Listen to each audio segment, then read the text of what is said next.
Aman deyə, divan bulanmasın. Mətbəxi bulama, gəlib özüm eləyəcəm. Ay, kitabı belə vərəqləyərlər.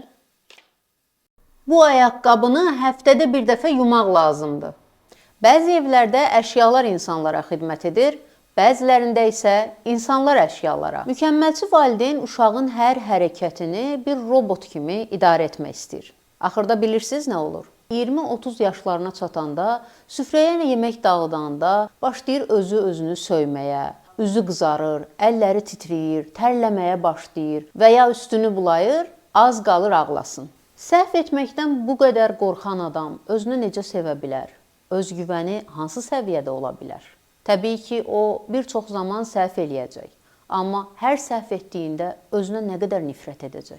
Və ya səhv etmək qorxusu ona imkan verəcək ki, nələrsə eləsin, hansısa addımlar atsın. Niyə biz bu qədər həyatı çətinləşdiririk?